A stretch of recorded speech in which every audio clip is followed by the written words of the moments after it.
ওয়ালাইকুম আসসালাম।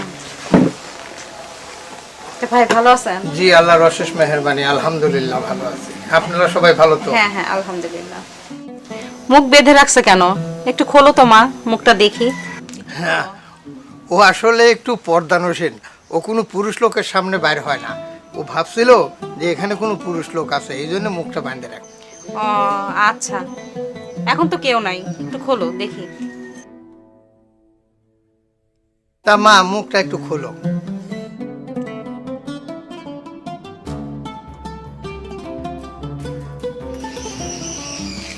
মাশাআল্লাহ মাশাআল্লাহ, লোকমুখে আমি যা শুনেছি তার থেকে আপনার মেয়ে দেখতে আরো মিষ্টি।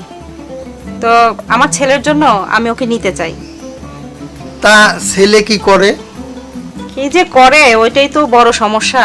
আসলে খুব কষ্ট করেই বলতে হয় যে ছোট রেখে বাবাটা মারা গেছে, আমি অনেক কষ্ট করে আমি ওকে মানুষ করেছি। টাকা পয়সা ধন সম্পত্তি কোনো কিছুরই অভাব নাই আমার ভাই, কিন্তু তারপরেও ছেলেটাকে আমি মনে হয় ঠিক মতো মানুষ করতে পারি নাই। বাজে আড্ডায় মিশে নেশা করে, আপনার বিড়ি সিগারেট টিকেট খায়। নেশা করে? হ্যাঁ, তো আমি শুনছি যে আপনার মেয়ে 5 ওয়াক্ত নামাজ পড়ে, রোজা রাখে, মানুষকে ভালো উপদেশ দেয়। তা আমি অনেক আশা নিয়ে এসেছি যে আপনার মেয়েটাকে যদি আমি ঘরে নিতে পারি তাহলে মনে হয় আমার ছেলেটা ভালো হবে। কিন্তু নেশা করে?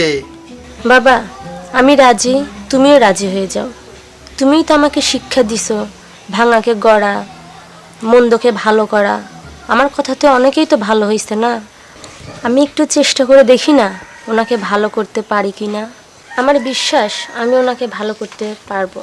ঠিক আছে মা, তুমি যখন বলতেছো, তুমি যদি পারো তাকে সঠিক পথে নিয়ে এসে একটা ভালো মানুষ হিসেবে গড়ে তুলতে, তুমি যদি রাজি থাকো তাহলে আমার কোনো সমস্যা নাই, আমিও রাজি।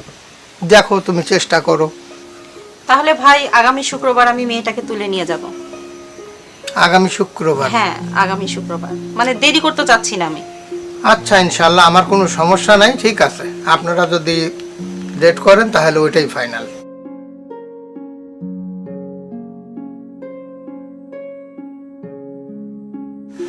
তাহলে মা তুমি থাকো। হ্যাঁ আচ্ছা, আচ্ছা, ভালো থাকো। আসসালামু আলাইকুম। ওয়ালাইকুম আসসালাম। তাহলে ভাই আমি আসি আজকে। আচ্ছা।